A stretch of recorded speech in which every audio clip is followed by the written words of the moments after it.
The Indian subcontinent has had some of the most deadly, extensive, and interesting wars in history.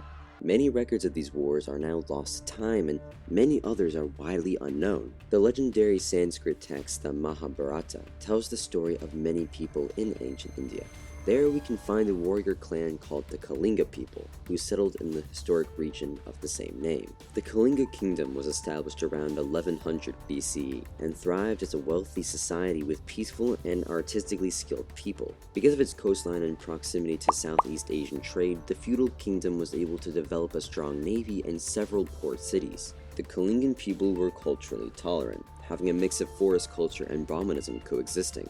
During the events of the Mahabharata, 9th and 8th centuries BCE, Kalinga sided with the Kauravas due to a matrimonial alliance that brought harmonious trade to both regions. Shatayuda, the king of Kalinga and brother-in-law of Duryodhana, the main antagonist of the Mahabharata, was killed in the Great War, forcing a dynastical shift in Kalinga afterward. Peace and order was restored in the kingdom shortly after. Nearly 500 years later, the Nanda Empire briefly controlled Kalinga in their conquest of northern India, but that control was lost when the Maurya Empire conquered the Nanda, which brings us to the other side of this war. The Maurya Empire was formed in 321 BCE. This empire was the largest Indian empire so far in history, occupying present-day Pakistan, Nepal, Bhutan, Bangladesh, most of India, and parts of Afghanistan. The first leader of the Mauryan Empire was Chandragupta Maurya, who took advantage of Alexander the Great's loss of power, which kept decreasing until his death in 323 BCE. This is where Chandragupta stepped in and overthrew the Nanda Empire power in place formerly called Magadha, now present-day eastern India. Over time, the empire kept growing and growing as he had taken more and more land.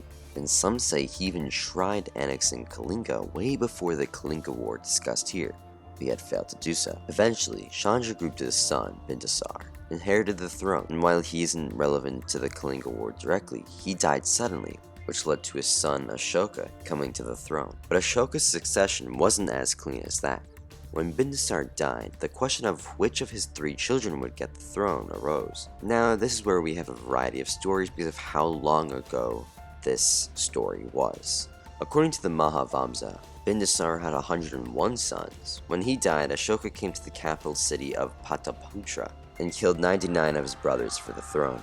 Another source says that Bindusar's favorite son, Shushama, had once thrown his gauntlet at the prime minister or slapped the bald head of another minister as a joke. The prime minister saw that he was unworthy of the throne for this and got the support of 500 other ministers to favor Ashoka's succession instead. Finally, another source states that Ashoka was an illegitimate heir and killed his other brothers with legitimate claims, however many that might be, and therefore was the only heir left. But all we need to know is that Ashoka did become emperor of this empire. Ashoka, also known as Ashoka the Great, ruled the Mauryan Empire from 268 BCE to 332 BCE, a harsh and brutal leader. Ashoka personally committed several massacres resulting in hundreds of deaths.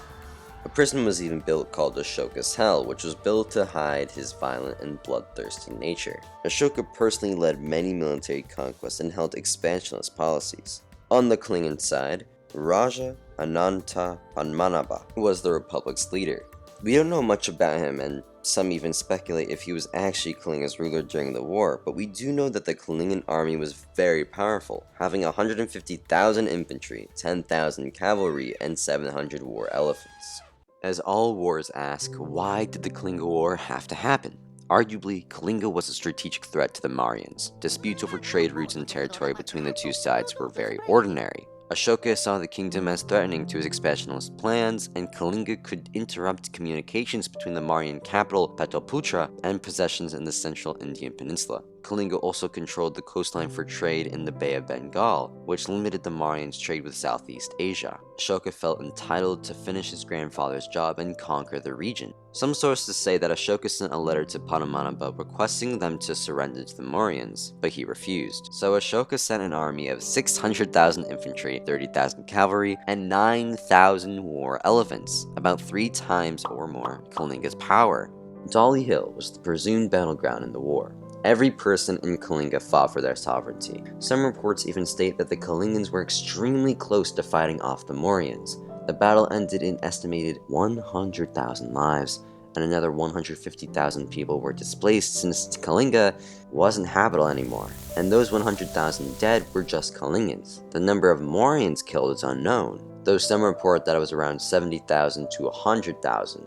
The war scene saw the entire area filled with dead bodies, with vultures hovering over them and wounded soldiers groaning in oppressive pain. The carnage was so bad that the Daya River turned red from the blood. In the entire history of India, no war has been as deadly and intense as the Kalinga War. Ashoka then annexed the region into his empire, but he even felt disturbed by the bloodshed. An oral story says that a Kalingan woman came up to Ashoka after the war and said that the battle killed her father, husband, and son, and she now has nothing to live for. This made Ashoka realize the absolute brutality that he put on both his people and the people of Kalinga, and that this conquest was not worth all the dead. Thus, he decided to never wage war on another state again, and looked at Buddhism for the answer. Like the story of how Ashoka came to the throne, the story of how he converted to Buddhism varies. Some versions say that Ashoka's Buddhist nephew, though he didn't know it was his nephew, converted him to Buddhism.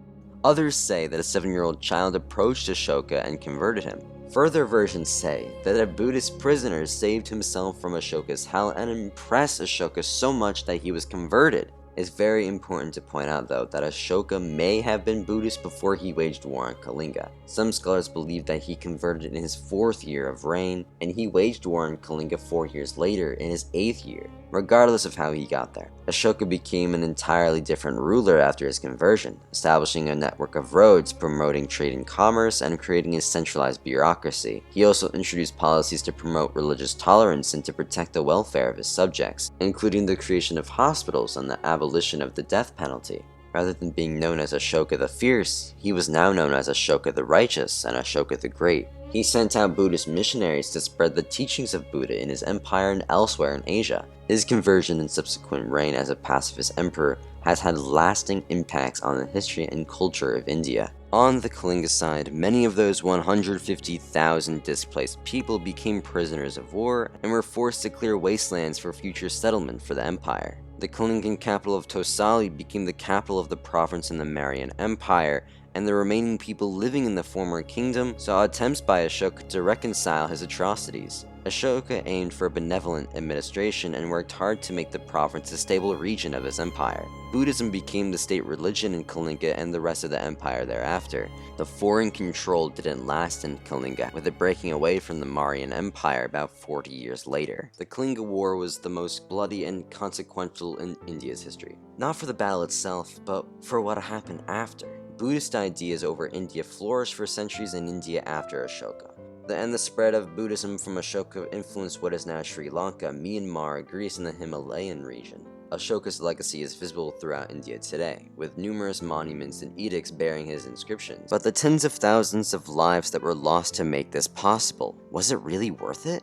Events like the Kalinga War, the ones that have long-lasting effects that change the region or even the world, are the events that change history. But maybe sometimes it takes a catastrophic event to bring positive change.